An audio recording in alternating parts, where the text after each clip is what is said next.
Wow, so this is pretty crazy, actually. I don't think that that Graham Moore mentioned the confirmation of the Charters 1297, but he mentioned some alternate names or alternate titles for the 1688 Bill of Rights. So I was completely right about that wheel reef law and the Charter of Liberties, because this is actually on the legislation.gov website. This is another website, but I'm just looking for the exact wording, because sometimes one word can be changed and it can alter the meaning of the whole thing if it's the word or and.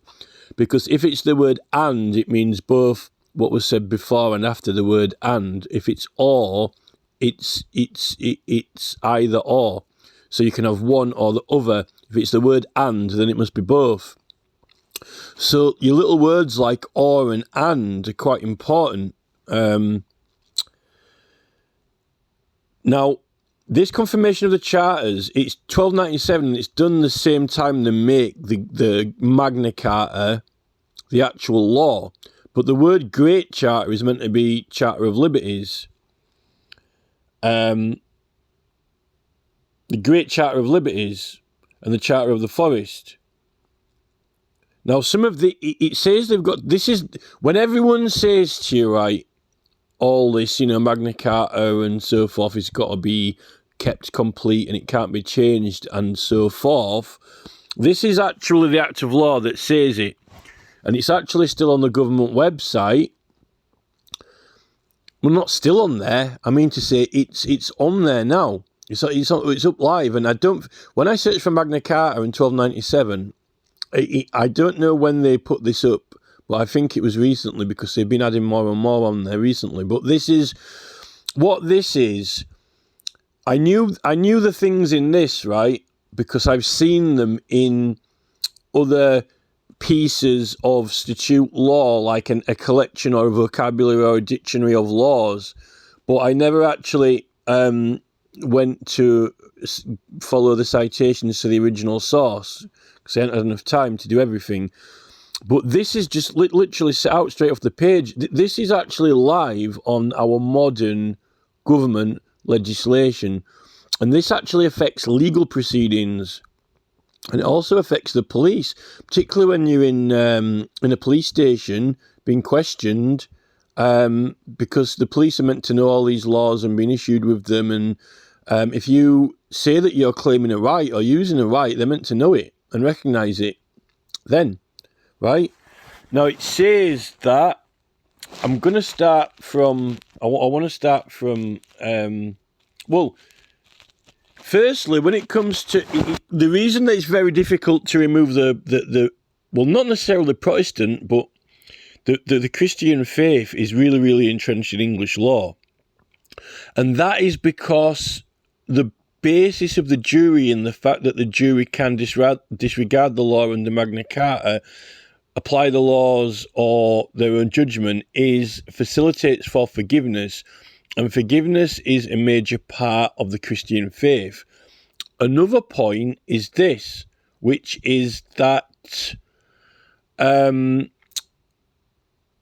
so the whole basis of, lex talionis and, equal force for an equal cause, which means that, if someone's robbed a bank, then you've got to pursue them, and you can use equal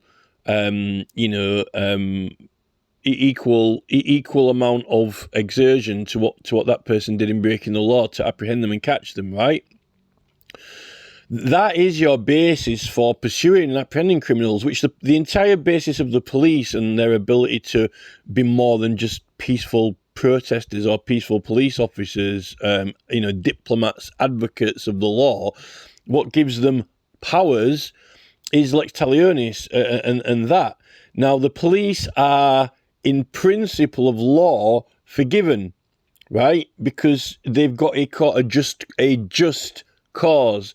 The police act with a just cause. Therefore, anything else that would make what they're doing criminal, like kicking a door down, for example, they're forgiven for it, and that's why it's legislated into the law. But it's only legislated into the law based on the principle of Magna Carta, right? And that is like hue and cry, basically, right?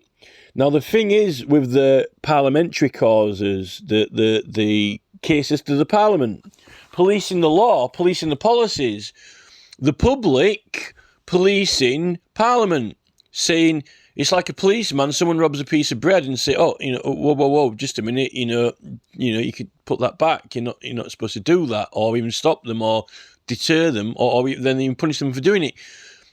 If Keir Starmer, for example, is going to make assisted suicide lawful, right, in law, actually that goes against the Ten Commandments, surely, and that's not only against Jewish core religion and anti-Semitic, it's also against the Christian faith, because it's inclusive of the First Testament, right? And that means basically that, thou shalt not kill, except for pray. Let us pray. We pray for food. We pray to be fed, right? Let us pray for food. So not animals for food, right? So, the ending of the life of others is against faith. And this is in here, you see, it says that we to honour of God and the Holy Church.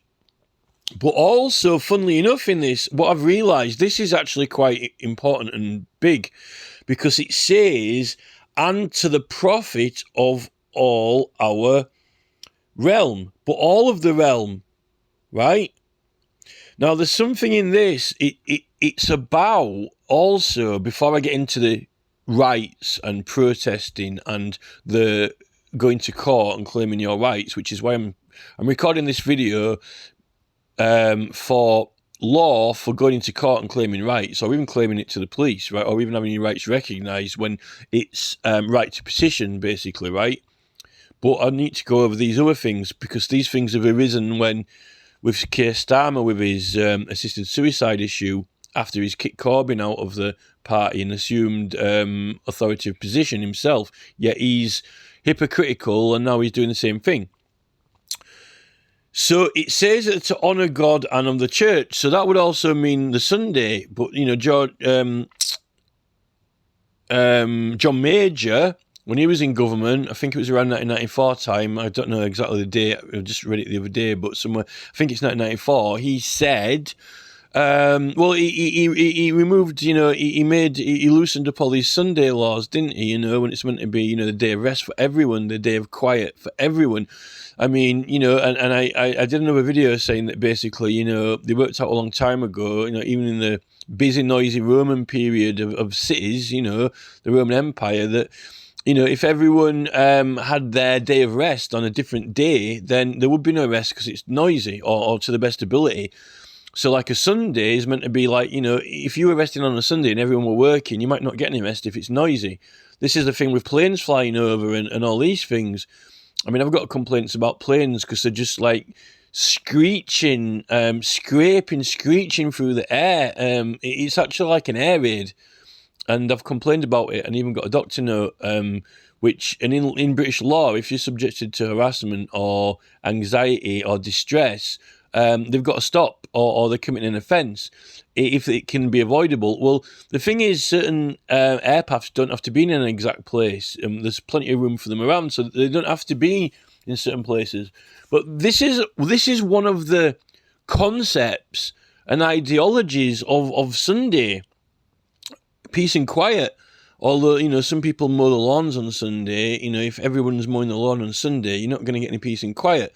And for that reminds me of that scene out of Point Break, when they're mowing the lawn. Mowing the lawn is work, but it's only work that you're doing because you were working the rest of the week and you didn't have time to do the work at home. Like otherwise, people would do it after work, like on an evening or whatever, But what I wanted to say about this is, what I've noticed is, this talks about profit of the realm, but not of individuals for the benefit of the common good. To the profit of the realm is to the government, right? For government, for taxes, but also it says, if you read it properly, like the full thing of this, it says for the common, Good. Now, what we've got is Jeff Bezos and Mark Zuckerberg and, Sergey Brin are not making profit for the common good. They're actually making profit for themselves and corporate private entities, even like Charles and his secret investments in his will, with trillions at their disposal, beyond leaders, a military-style operation. Well, according to these charters, that's illegal, because how would they have trillions privately at their disposal? Well, they've made excess profit, which that's against the church. That's actually against the, it's a sin, isn't it? It's one of the main sins, right? Is greed and excess. For the common good, for the wealth of the common people, it means for all people to become wealthy and prosper. Now, the thing is that they're not doing, and this is one of the main things that Jeremy Corbyn is advocating. Jeremy Corbyn is one of the main advocates for, what about all the people who can't afford to eat or whatever, or, and so forth, and housing. Now, the thing is that also remember that the country has a debt. The country has this debt. National debt. This is what Rand Paul is talking about.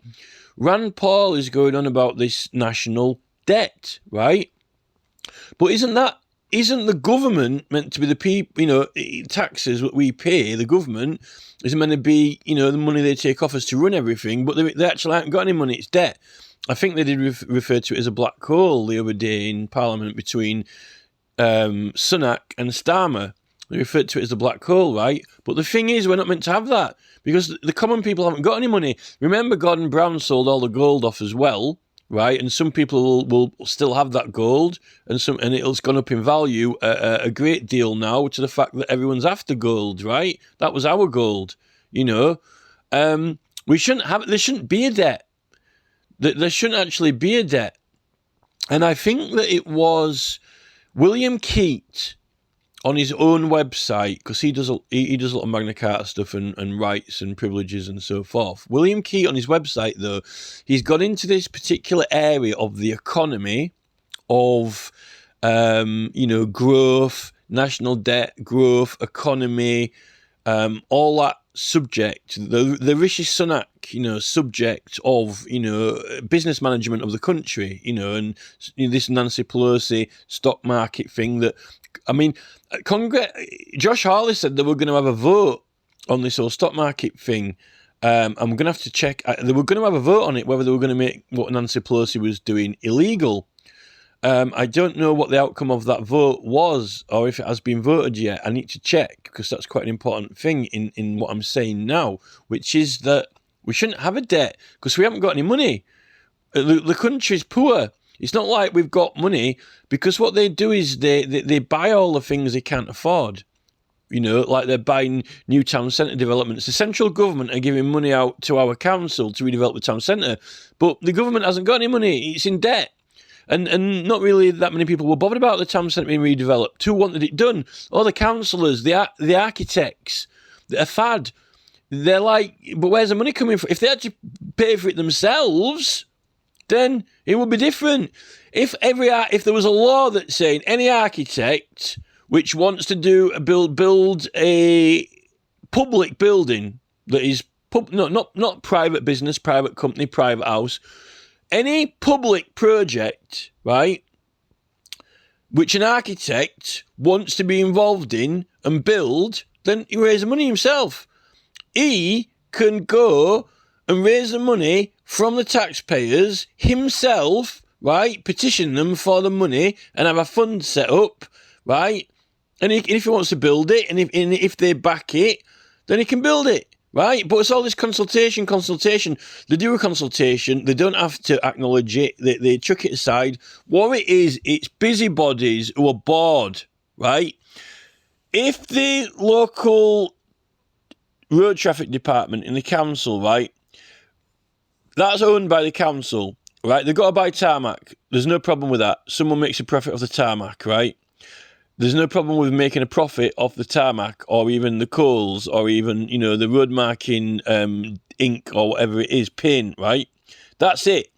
The council as a department, that department does not run for a profit, right? It runs on absolute cost, value, staff, wages, right? Obviously, a company's got to make some money out of providing materials, but it isn't a for-profit company contracted to the government called Care or Taylor Wimpey or Balfour Beat Me, right? Get out of town, right? It is our highways department called Highways Department, right? It isn't a business. It doesn't make any money. It is there to fix the roads, right? There is no strategic planning because you can't have it because no one can make a vote on it in the council until they've seen the evidence and the public tell their local councillor how to vote on it in the chamber.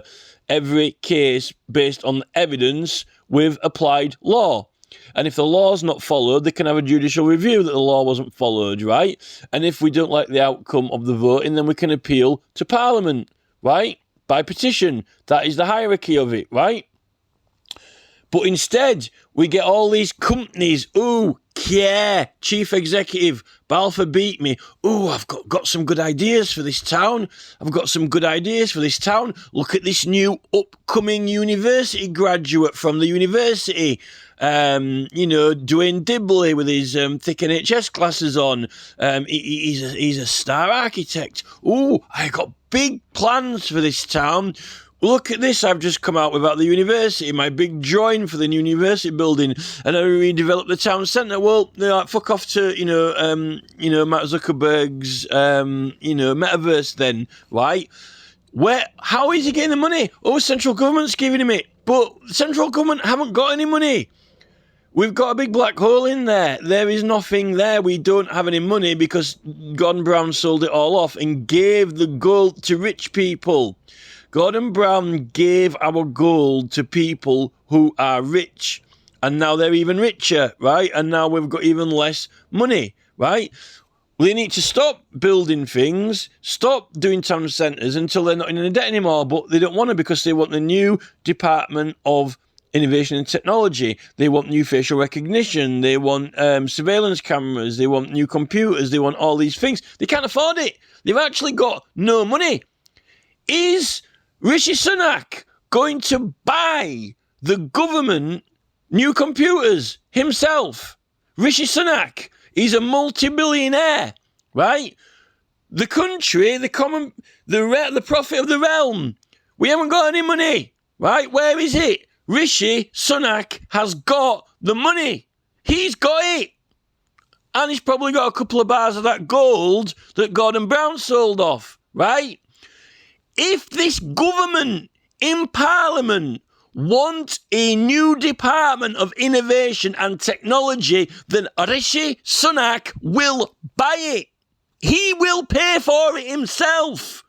And it can be called the Rishi Sunak Department of Innovation and Technology, just like they've got the Jimmy Savile School of Paedophilia, right? And he can have his name on a plaque that he paid for it, and that is where he gets his honours from, because he was a charitable man who did good for this country. If he doesn't want to do that, then scoot off out of Parliament, go to California, set up a smoothie stand and start selling temperature-controlled smoothies. He likes California, right? And he can have a little beach shack like 007 James Bond and go have cocktails on the beach and get pissed and put a scorpion in a cup and see who can drink as many shots, right? He's in the wrong business. Because what Rishi Sunak is doing is robbing, stealing money from the country. As Gordon Brown did, as Tony Blair has done. Labour are no better than the Conservatives. And that's a problem. We don't get any money in the common people. Jeff's got it all now. And they've allowed Jeff to have it, and Mark, and now we're being spammed by all these advertisements. We haven't got a vote on what psychological effects have been putting us through on these platforms. There is no profit to the realm. right? Because no one's making a profit now. We're all in debt, and in fact, these people have put the prices up for inflation that much that everyone's actually going into minus, like the country, while they are going. They're so big they've got to sustain themselves, right? That they're going to collapse, right? So Bezos is actually up under this charter. These people actually aren't operating for the common good. Now, Bezos will say, I'm providing people with widgets, they get all the books from me, I'm giving them an amazing delivery service, they can have it in 10 seconds, look, there's someone knocking on your door, you only just press send button and now he's knocking on your door. This is what Rishi Sunak likes, prompt service, the delivery guy wasn't, calling off to, have a game of beach volleyball, just, he's conveniently passing the beach on the way.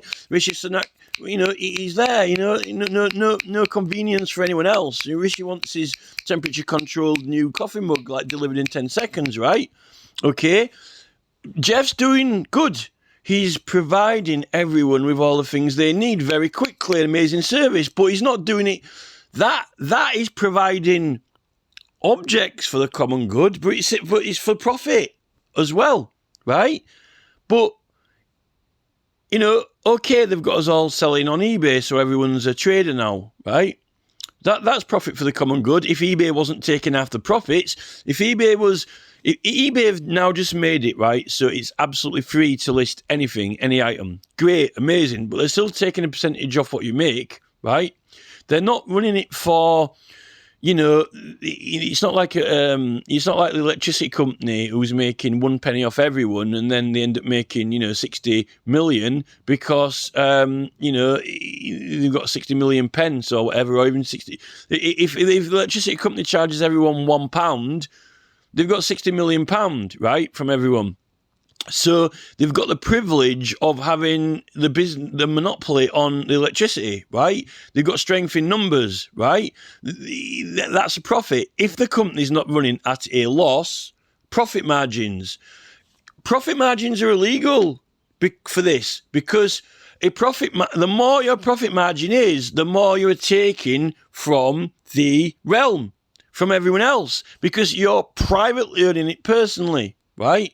You're not helping everyone out on the realm. And in fact, you're making the realm poor because all that money in the deficit or black hole in the middle or whatever they want to refer to it as has been extracted out by all these other private parties and entities. Right? So the model of Gates, Bezos, Zuckerberg and Sergey Brin, the entire concept and model of it is against these charters because they're doing it for their own personal private profit and gain of businesses, and then they're the ones who are controlling all the monopolies on tech. They're controlling the monopolies on AI. They're guiding. They're just dropping tech on the public, on the realm that is actually changing the religions or the behaviour or the language of the realms or the rights and freedoms, which is what.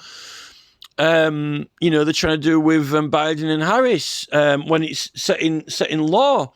Freedom of speech, at least in England, for political purposes. That's when you want to make or change laws and so forth. So it's actually illegal. The idea of the Conservative Party actually is illegal, and Labour have sort of got into it. If it was Jeremy Corbyn in government, he wanted all these platforms to be public owned, which means that we get to vote on how they're run, and we get to vote on if it should be free speech or not. If everyone voted, but then in order to get that vote, you've got to be able to be heard and have people hear their points on it and so forth. So, but Corbyn had a more. It's more in line with this anyway. For this common good, and less excess extractions from these big... You see, this is what Honours is all about. If you have done well, right, if you're little Rishi Sunak and you come out of Winchester College and you're a genius and you're a business entrepreneur and you invent all these things what the benefit of mankind, that's why you get your title. the Right Honourable Sir Rishi Sunak. That's what, that's what he wants at the end of it. After he goes away and he's got a statue in the Nelson's column or whatever, and he's got his name on the wall on the board. But that doesn't seem to be enough. That's what the honour's for, right? You get honoured. You did well. You did good for everyone, and everyone thanks and praises you. And, if you're lucky, you can be like Philip Schofield and have, the O2 Arena, worship you like the sun coming up on a morning, all face Philip Schofield and, bow down on the knees like some kind of god. And then, you can feel good about himself, But he's not happy with that. He wants the numbers as well. And he wants some numbers with a lot of zeros behind it. And he wants to decide in his own private capacity, right, I've got 16 science labs, one of them might even be working on some kind of COVID disease or whatever, I might be working with Dragon's Den or Bill Gates. We're developing this new chemical, we're developing this new medicine, we're developing this new pharmaceutical, we're developing this new AI. We managed to get people to have all these mobile phones, consent, submit, accept, our new policy, rules that are taking over the world, right? Submit, consent, accept. Whoa, just a minute. Is this for the benefit of the realm, or is this like for the benefit of, everyone obeying their general life under these new policy laws, which seem to be almost like some kind of Roman invasion or whatever taking over, Roman law coming into England, This is the thing, and half of them are flawed anyway. Half of them are legally flawed because they don't even comply with the current legislation requirements, like any reason or no reason. Or we can have illegal reasons. Really? This is the thing. So, all this is actually still law. So it's not actually to the greater good. And actually, it doesn't just say profit of the realm in this. It does say, I'll point out to it, but it does say for the common good as well. Bezos is working for the common good, but he's facilitating other people to do more business, but he's still making money out of it. So he's not doing it for the common good in the sense of charity. He's not doing it for like the common good, as in like the Archbishop of Canterbury gets donations in and distributes relief for the common good, not for the church do make a profit, but apparently they couldn't even afford to fix the roof. Jeff Bezos can afford to fix his roof. It's not for charity of the common good under the church, which it says here. And in fact, it says for the honour of God and the church and the profit of the realm. So that surely is charity. It's supplying and providing widgets because you want it to be convenient for everybody, not because you want it to be convenient for everyone, and you're going to take a shitload of money off everyone as well, and they're going to be in deficit, and the nation's going to be in deficit. The thing with Rishi is this, and all these geniuses, right? If they were that clever, why hadn't they worked out, how to completely pay off all the country's debts and themselves be in profit and everyone else, have like $5,000 in the bank? This is the thing, they haven't. That's the problem. And that William Keat, actually, I'm not saying that, he where he got this from, he might have got it from someone else, but there was a certain manoeuvre or a certain thing that could be done by the government, right, or the Bank of England, and if you did that, it would actually sort a lot of financial problems out for the whole country. And he wrote to the Speaker of Parliament about it, and the Speaker of Parliament, Lindsay Hoyle, didn't even reply or respond. Don't want to talk about it or mention it or acknowledge it or anything. And that's actually on William Keat's website. He's got a whole section on it. So whatever it is, to me, seems like it's something that you can do between the Bank of England and the economy, where it will rebalance everything, but with detrimental effect to all these these Rishi Sunak and Jeff Bezos and Mark Zuckerberg and all the other Baroness M on a yacht and so forth, etc. And that apparently it can rebalance out this common good and sort out the debt. You'd have thought someone like Rand Paul would have been interested in that. Does Rand Paul really want to level out the debt of America by, leveling off Donald Trump? This is why we've got all these terrorist incidents, and it's not ISIS, it's these actual very powerful entities who don't want to give up, don't want it levelled off, and they are causing these incidents, and now through mobile phones and organising it. In fact, that incident at Southport and like with the Prime Minister and all these incidents when large groups of people coming together, it's not all Tommy Robinson type thing. Some of it is like in London, they had this thing where we had this before COVID. A few years before COVID, there was a load of incident in London when a load of youths went all over London smashing things up. How do you get them organised to do that? I think it's actually an admission from the MI5 chief. I think the MI5 chief is really admitting that some of these incidents where suddenly it didn't just stop ULEZ going on a Facebook group, loads of people to get loads of people here or there. Some of them are, like you say, this similar to Russian mayhem or whatever. But unfortunately, I think that some of it's the government. And I'm not saying they've got like a department next to MI5 with a guy sat there strategically thinking how they can cause trouble to justify the Prime Minister bringing in more surveillance. We're talking like people like Rishi Sunak. I'm not saying it's Rishi. I'm not saying it's Rishi Sunak. What I'm saying is people like Rishi who have got billions and they've got capacity, they've got staff, they've got operations like Tony Blair, and the staff don't really exactly know what they're doing or why they're doing it. They just follow orders, send this message here, send this message there, go deliver this pizza box to this address. And then another guy picks the pizza box up and delivers it to another address. He doesn't know where it came from.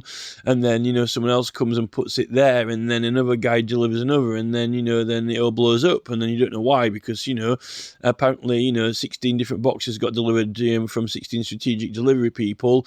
And then someone assembled them in someone's back garden. And then another guy comes, If you can organise a factory to make widgets, you can organise a Deliveroo arsenal to come assemble a Juggernaut and then a leaf to, be dropped from a drone and press a button to start it going. And then, how did that happen? How did that incident happen? How about the genius who, how did we lose how did Gordon Brown sell all the gold off? Some geniuses are at work. This is what MI5 claim that they're trying to find. MI5 claim they're trying to locate these people. MI5 claim this is why we need the surveillance, so that we can see all these different things coming past. Yeah, but, it's that they're far from working it out because, firstly, the first thing that came out of MI5's mouth was Russian mayhem, right? Why is he not suspecting any British? Why is he suspecting Rishi Sunak? Why is he not? He's got an inside view of the British government and how it works. Why is he not suspecting Bill Gates? Why is he not suspecting anyone who has a hell of a lot of money, who is angry and pissed off about giving it up? What about Charles? It's a military-style operation with trillions at their disposal from beyond leaders. I didn't see the MI5 chief come out saying, well, it's a military operation with trillions at their disposal beyond leaders. But it's definitely Russian, How does he know that it is definitely Russian, There's still no proof or evidence that Russian isn't just playing Lego with Ukraine, playing a game of chess, they can knock all the chess pieces over and then restart another game, right, build it up, or we'll make a lot of money out of this, and scare all the civilians from their uprisings. This is the thing.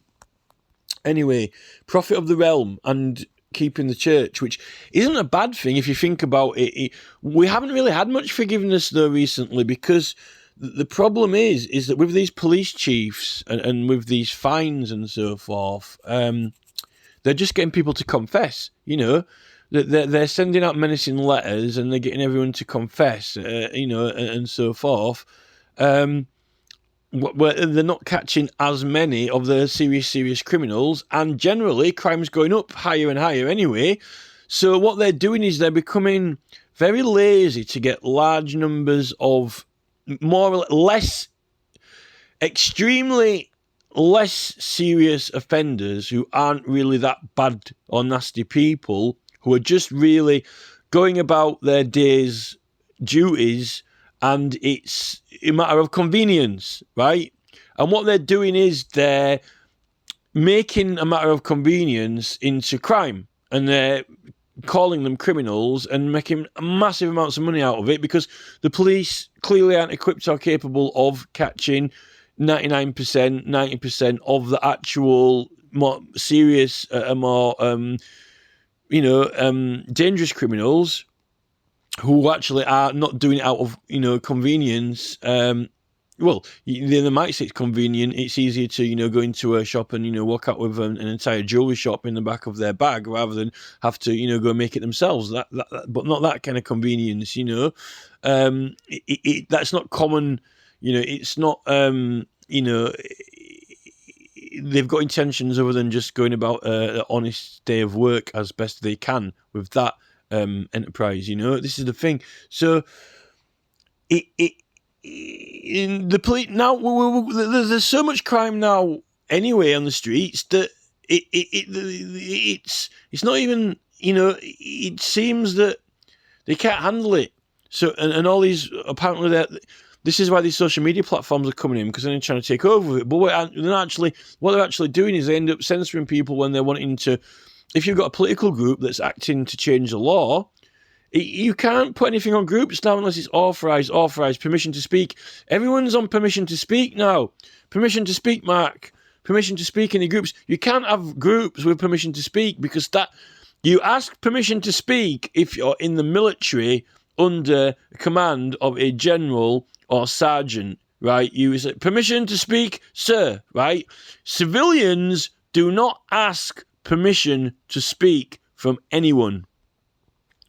You don't ask permission to speak if you're a civilian, not even from your boss, right? You don't need permission to speak.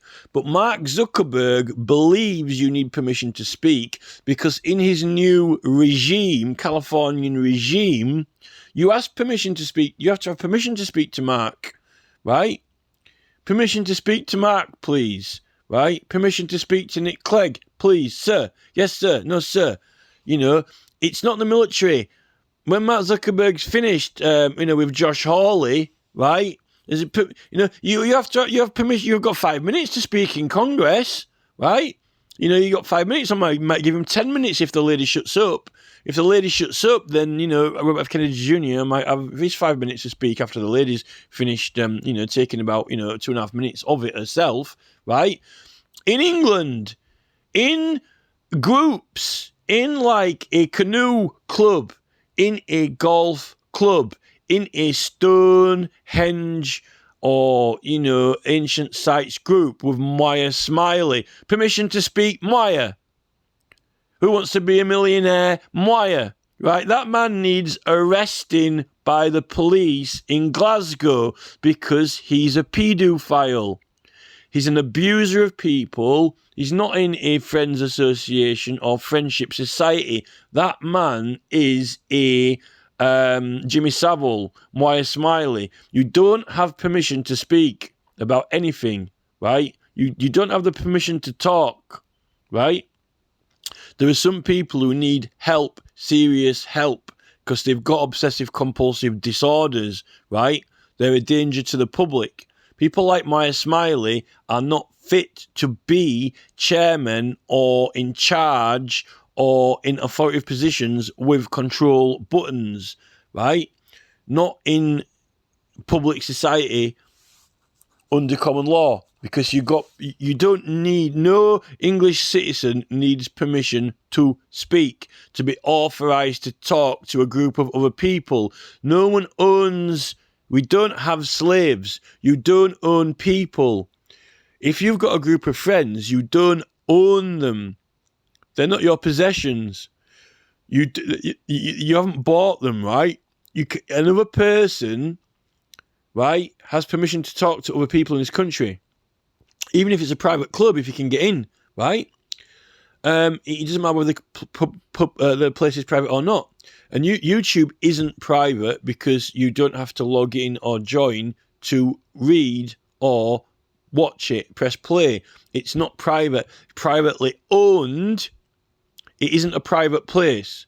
It's not a private place. It's a public place. It's accessible to absolutely anyone with an internet connection, right? It's not privately owned like a bus station, right? It's equal to a bus station in status, right? It has a private ownership, but it is publicly accessible and usable, right? Even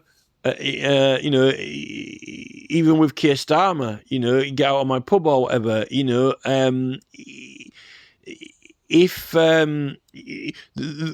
I'm quite sure there's a contract also with the bus station and the local council authority that if it's operating a transport facility, it needs to be accessible by people who are transporting, unless they've broken a law. You have to. I think if you've broken a law, then I think they can remove you. But this is the thing, you got all these policies which aren't necessarily the policies are meant to reflect the law, to remind people of the law, and so forth. But anyway, back to this thing here, right? The Prophet of the Realm is an heirs. The Great Charter of Liberties and the Great Charter of the Forest, which were made by common assent of the realm, shall be kept in every point without breach. Now, does this mean the actual Magna Carta itself, the Magna Carta, the Great Charter, but also the Charter of the Forest and Liberties? But the thing with the 1688 Bill of Rights is that the 1688 Bill of Rights really is only a reaffirmation and a clarification of the Magna Carta, which William Penn was talking about in his Old Bailey trial, which we've got Edward Vaudrey petitioning about in 1621, which is 20, 30, 40, 50 years. We've got Edward Vaudrey talking about it in 1621, 50 years before William Penn. So they know what the basis was of that right to petition anyway. And these same charters shall be sent, see, it says these same charters. It's saying same charters because a lot of it is reaffirmed. They're the same as what's mentioned there, but also this itself, this confirmation of charters, 1297, which is the exact date. It's done with the Magna Carta. This is put into assent into English law officially with the Magna Carta, right? As same charters shall be sent under our seal to our justices, so they're all meant to know about them, those of the forest and the rest, and this is the thing, all the sheriffs of shires and to all our other officers and to all our cities throughout the realm, including London. So the police, right, are meant to know about all the rights and liberties. They're meant to be updated. They should know all and every law, right? You shouldn't even need a lawyer. They're meant to know all and every law, particularly when you've got rights. Together with our writs, in which it shall be contained that they cause the aforesaid charters to be published, right? And have it declared to the people that have granted that they shall be observed in all points. Shall be observed in all points. and that our justices and the sheriffs, the police and the mayors and other officials, and also bishops and ministers as well, which under us have to administer the laws of our land, and shall right. So this is the whole point in making this video. Really, now I went off on tangents before, but this is what is directly applicable now. This is directly applicable to all these campaigns now that are happening, particularly mainly in London, and all these court cases and complaints with the Judicial Conduct Investigation Office as well, and the Attorney General's Office, right, and Parliament Petitions Committee, shall allow the said charters in pleas before them and in judgments in all points. That is to wit, the Great Charter as the common law and the Charter of the Forest. Right? So, in all points and judgments, and the Magna Carta, which is exactly at the same time, this 1297, when they put the Magna Carta into the proper law, they're saying that the courts and the justices have to acknowledge it and uphold it, right? Which is what William Penn was exactly saying in his trial. Although, really, they couldn't stop. They can't stop William Penn. They couldn't stop William Penn or anyone from getting a group of people to petition the Parliament, either as the Parliament or the King, right, in matters of church, state and law. William Penn could do it, and it also has protection. They never stopped any person doing it, or people generally around the size of a jury, right? Or lynching mob, if you want to call it a lynching mob or whatever. But they put this cap on it, right? They said, they didn't say you can't do it, and they didn't say we're going to stop you from doing it. They said that if you're going to do it with a large number of people, right, then you just have to let us know what you're doing and get an equally large number of people, or like a grand jury, right, or three justices to inform them about what you're doing, right? Well, that would make it a little bit more, official, and that you've informed them what you're doing. You've set out your reasons, set out your purposes, set out your intentions, and so forth. Put it on the record. It's helpful also if you encounter any if you have got privileges and immunities and you run into any problems later on. If you put it through the courts and the justices and it's officially declared, then if the police pull you up, then it's on record and they can check it up rather than having to argue and dispute it or whatever. That clearly would be the point. Or if it's a small number of people, then you're not going to have other people trying to kind of like claim in on it when they're not, when they weren't really part of it, sort of, which is what I think that one of the main concerns is now, really. They never stopped you from having the privilege, and they never stopped you from being able to do it. And they didn't stop large numbers of people. They just said that you got to go through and get authorization if over a certain amount of people, right? So they never stopped the Magna Carta. Now, you could say that the 1688 Bill of Rights, right to petition, is that compatible with the 1661 Act, the Tumultuous Act? If all prosecutions against you are illegal, does that repeal, was the 1661 Act actually repealed in 1688 or not? Or did they forget to repeal it? Or did they leave that clause in place? It says that all prosecutions are illegal, right? And you got the right to do it. That would be the case if it's a small number of people, but you get, what about these fines and prosecutions for not getting consent? Well, maybe if you did end up there, then you could tell them about it when you end up in court. and then maybe you say, well, we actually are doing this and whatever. Maybe it would be a way to force you into court and then get it put through. Almost kind of very similar to William Penn, but without him suffering any fines or anything like that.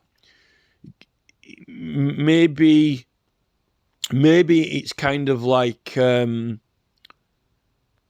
maybe they didn't repeal it because it protected you from that offence. But if you didn't get consent, then maybe you ended up back in the court asking why you haven't got consent and making you get it after 1688. That, to me, in my mind, would be a novel solution or a novel answer for it, you know. But they're not recognising it. You know, why not repeal it? You know, it would be novel if the 1688 Bill of Rights was seen to make that tumultuous act prosecution illegal if you did end up in there answering to it, right?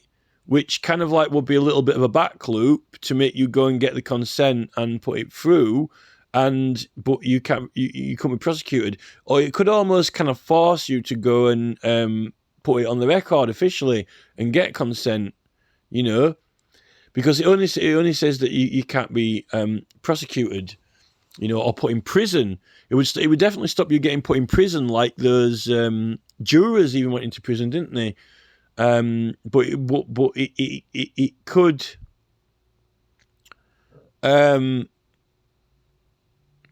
it could kind of like backstitch it, really, but not without ending up in prison. If you think about it that way, it's quite a novel solution. If you think about it, it would work out kind of quite an interesting result, because if you didn't get the consent and then they sent you to court to get prosecuted, but then you can't be prosecuted, but then you have to claim the right and say, oh, we're doing a petition, and then you know, could you get consent then, there and then, from three justices? If you've got the right to do it, also, they might have to give you consent. If you have the right to do it and they cannot stop you having the right, that would mean that they would have to record it and they would have to, you definitely can't be prosecuted. Maybe, I don't know if is it civil matter between, is that a civil matter between the jury and the petitioners? What about if there's more is there more petitioners than jurors, you know?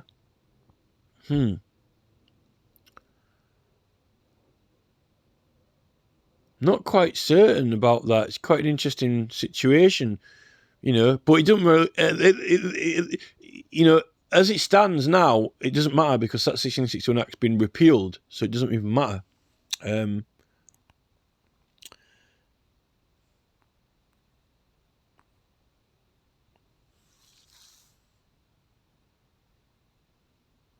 You see, this is why they couldn't stop them. You see, they couldn't stop them from doing it in 1661. They couldn't actually stop them from doing it because of this. Look, if you're going by yourself or with 10 people, right? If you go into the court with 10 people, then you had to have that right being allowed. There's no doubt about it. If you went in there with like 12 people equal to a jury, right, and you said, right, we're petitioning the king, and we're going around asking people to sign it, you know, and we've also got a strong case for all of these certain things being illegal, and, you know, we're actually protecting ourselves from any further unlawful fines. We've got a strong case for it, you know, like we've stopped with ULEZ. That's the thing with ULEZ, right? Then they had to have it recognised, and that is also goes for that that mayor, Samuel's,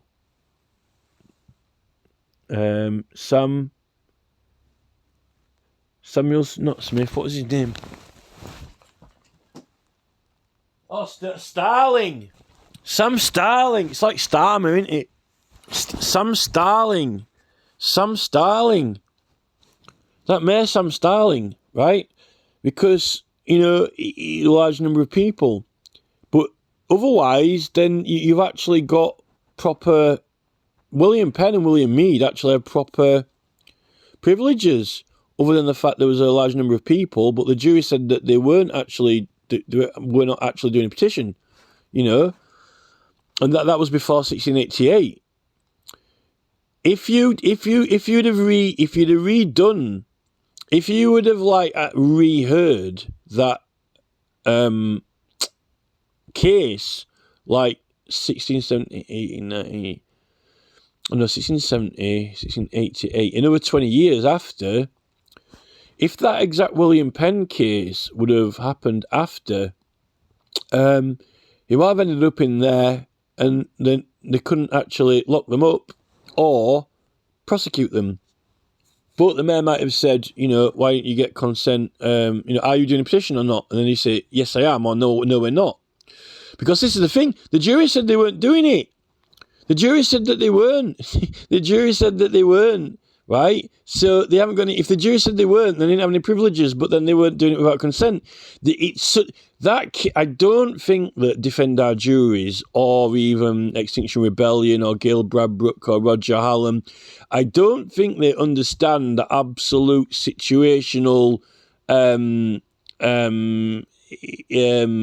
genius of sketch. It's like, you know, all these comedies like Fawlty Towers, or, you know, all these meant to be classic plays like Shakespeare, or films or movies which are meant to be really clever.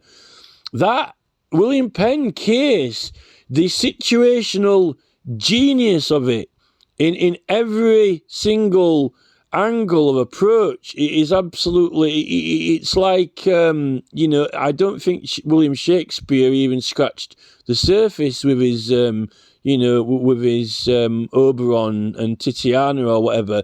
The actual legal situational contradiction and loophole of complexity of it is just beyond reckoning. You know, because if it would have been in 1670 and they would have ended up there, then if they come in and said, oh, you know, why are you getting loads of people in the street to do a petition? If the jury would have said that, you know, they're not doing a petition, then they wouldn't have been in there, right? But if they were, right, then they are doing it officially and they've got privileges, right? But they didn't get consent because it was over a cap limit for doing it with privilege. They didn't have permission to. How can we kind of phrase this? You've only 1661. You can't form a body. You can't assume privileges, right? With over 20 people. 20 people can't assume privileges for a cause. You can only have up to 20 people assuming privileges for a cause, right? Unless you get permission to extend privileges to more people. I think that is a better way of putting it. So after 1661, right? Like in William Penn and William Mead, you cannot take up and assume privileges and use them if there's more than 20 people without having permission through the courts, right? Right? Now, if they'd done it after 1670, when they can't be prosecuted, charged, or imprisoned for petitioning, right? But they've got to get consent. So let's say that you had 100 people, right, in 1670, and you all got arrested because you didn't get consent to have privileges. Then you're all in the court, 100 people, right? And then you say, well, if you're not doing a petition, then you're not claiming privileges, are you? If you got 100 people claiming the privileges, then you're entering a privileges claim. Them in the court. You're entering the freaking privileges claim. You're saying, we are doing a petition. Oh, why don't you tell us? No, we'll write all your names down on here and have you all checked off for the sheriff. Like, fuck off. Right? That's it. Oh, permission to speak, sir. This is the thing. Right? Do you get it? So then they've got the right to do it. They're forcing them, right, to, with that model, you're actually forcing people to do the proper process of record and documentation. That's what, surely that is the inevitable. The inevitable surely is that you're forcing them to do it, And if one person, like one stray duckling, what if one stray duckling ended up, is part of it, but he got arrested separately? As I'm part of, we're doing a petition, right? Well, who's doing it then? Well, who's doing it? Well, Tommy Shelby, Tommy Robinson. I mean, we'll go get Mr. Tommy Robinson in then. Are you doing this petition with all these hundreds of people? Yes, Your Honour. Yes, I am. Well, thanks for telling us then. This is the thing. But the other thing with that tumultuous act is that you only need consent. It doesn't have to be in writing. That's the thing with that 1661 act, right? It doesn't have to be in writing. But the thing is, right, if it's over 100 people, in a way, they're forcing you to put it in writing through the court records, aren't they? They're actually forcing you to put it in writing, and so forth. So it would become, if it has to be like recirculated through the court, it would become. It would have to be inevitably converted into writing, into writ, and then all those by other means, as by verbal consent or by raising a hand or whatever, which you can have, right? Is only then therefore left to be reserved for your 20 people or under. So you could have like a covenant of we're talking. I mean, this is a random example, but like the Guy Fawkes plot, who was in on it or whatever. I'm not suggesting that, but your jury, because your junior is sworn in. How do you swear in? Well, you when you go into a court, right? When you swear a jury into the court, I don't think that the clerk they don't actually all sign a document, and they might do at some point, like when they're at home, sent through the post. But what I mean to say is, in the ceremonial part of it, they just put their hands up and say it, right? And that's actually it there. Or else otherwise, they'd all be sent a letter through in the post and say sign this, and then that's it. They'd be signed in. Because if they sent all the jury, right, in their house a letter, right, and they said sign this, then that's it. So you're sworn in. And then when you turn up at court, why the fuck do you have to put your hand up and say, I just solemnly swear to try the defendant according to law and blah, blah, blah. You don't have to say it, though. If they fucking sent you a letter in your house, you could just sign it and then send it back to the court and say, come in on Tuesday, right? And then, here we are. They have to do it in front of everyone because you're not sworn in by the writ on paper. You're actually sworn in when you lift your hand up and say it in the court. So that's an example.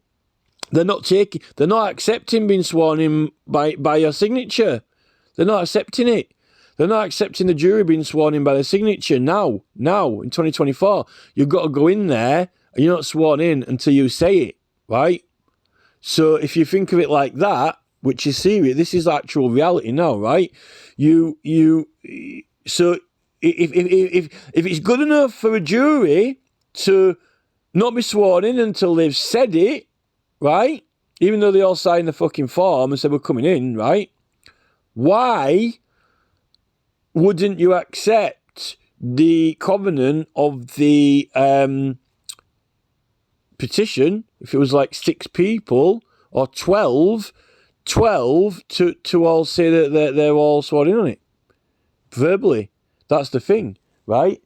And that, I think, solves that 1661 sort of problem, right? Because they're letting them swear an oath.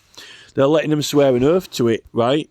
And they don't have to, if they've all sworn an oath and they all agree. Because if you'd sworn an oath, then you wouldn't lie, would you? Like, if there were 7 people sworn in, then if asked, they would be, sworn in on oath to tell the truth, to say, yeah, there's 6 of us sworn in. like if they were all telling the truth, that's the thing. They wouldn't lie. But if you get to a large number of people, then it gets a bit chaotic, And that 1661 Act would force them back through, but they get punished. There's punishments, They forfeited their privileges, but by not, but it never took the right away from them. Never took the right away from them. What they did was they removed their privileges because over management for management issues, for administration and management issues, right, and for for better governance and management of the whole process, they made them do that, and that's it. But they pulled that after the miners' strike. That lasted all the way up to the miners' strike, and then they pulled it. Well, you don't have to, maybe because Parliament was a lot more organised, which makes a modern petitioning website online a little bit. The Petitions Committee have been in contempt, really, because they don't tell the truth. They don't tell the truth. You can do it in writing and you can do it by the post, but online they don't like the fact. They don't really like the fact that they don't really want. It's inconvenient for the government and really the major political parties to have that accessible online, even though you've got things like the Small Claim Court. Why haven't they got an online criminal prosecution website like Small Claims Court? Why even do we have the Crown Prosecution Service now? Why aren't people doing it themselves? Why haven't they got prosecute someone? What's the big deal? The big deal is that you get people like prosecuting Tony Blair or whatever, or sending it in against Keir Starmer or whatever, and things like that. But maybe it would solve all these small crimes and immigration and so forth. But the only reason we've got standards. I don't think they do have standards because the crime level's gone up through the roof. So they clearly can't manage all these crimes. Apparently, it's all the Crown Prosecution Service. It's fully funded by the government. It's fully backed and funded, but we can't. We're not tackling half of the crimes, and even though the police chiefs have got fish just jumping out of the fucking water into the net, he's sending letters out like a machine gun, sending NIPs out illegally, fine by me, we get, remember that Small Claims Court website where they get fucking small petty prosecute, like Common Informers, they scrapped Common Informers. We could do with Common Informers now for all these, illegals and all this small crime. Why not educate people at school, to get people prosecuted? In management. What do you mean management? We're going to a court. It's meant to be justices. You got to have substantial evidence, the justice might misinterpret what's on the picture. Someone might lie and say that, he's not climbing up the wall, he's climbing down it. Oh, is that how they do it with the CPS? Is that how they get people prosecuted? Oh, look, it's a Crown prosecutor. Here he is, Your Honour, clearly guilty. There's a picture of him caught in the act. Well, he looks like he could be climbing up the wall, not down. Oh, let me get a professional defence lawyer in, who could tell me that. Well, Your Honour, he's clearly climbing up the wall, not down the wall. This is a professional court with a £10,000 defence lawyer. He's all dressed on this photograph. It's weight of evidence, else how did this case even get into this court? We've got standards here. Standards. We have standards in this court. Standards. Expensive standards. Resource-consuming standards. Time-consuming standards. We've got standards. Look, let's have a look at the court list. Oh, Chief of Police. What's he in there for? This is a fixed standards. What about standards of rights? Extinction Rebellion and Just Stop Oil. Where's the standards? This is the thing. they've got a monopoly on the crimes, you know. Why haven't we got the airport traffic controllers not in there for harassment? You know, it says that you know, if you cause harassment to someone, you know, it's an offence. You know, here's the evidence. I'm being harassed. This is harassing me. You know, maybe prosecution should be more accessible to the public. You know, rather than this CPS monopoly or whatever standards. And then why, you know, pulling up, you know, a lot of these criminal procedure rules, you know, they're saying that it doesn't void the prosecution, or it doesn't forfeit the prosecution if they don't follow the rules, some of these solicitors. But yet, when you read them, it says that you've got to do it. It has to be done. You know, if it hasn't been done, it's a breach of procedure. You know, and so forth. Like not having people's rights acknowledged and claimed. Shall allow the said charters in pleas before them in judgments in all their points. That is to wit the Great Charter and the Common Law. So, in pleas before them, so that does mean in front of them, or which have been brought to the attention of the court, which have been submitted to the court before them. But remember, if you're claiming a right under the criminal procedure rules or the overriding objectives, it only has to be recognised by the court. You don't have to prove it beyond reasonable doubt to a jury or even enter a plea. But you're being called in, they're asking you to plea. You're being summoned and they're asking you to plea. So you're in the first hearing, right? You've been summoned. It's pleas because they're going to ask you to enter a plea. But you don't have to if you're claiming a right, because you have to be allowed. You're allowed the charters in pleas before them. In pleas before them. The plea. In pleas. So you get called in, right? They're expecting you to say, you know, guilty or not guilty. You're in pleas, but before them, right? Oh, I'm sorry, Your Honour. Before I plead, I need to mention that I'd like the court to recognise that I'm exercising the 1688 Bill of Rights, right to petition. Here it is. I have a case to Parliament, and I'm laying it under the overriding objectives, and this charge against me is, you know, making me into a victim. Therefore, I, you know, you can have this recognised, you know. I mean, this fits with the overriding objectives, really.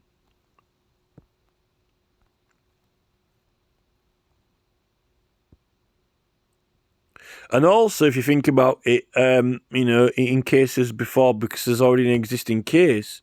So, and here, look, this is really important, and we will,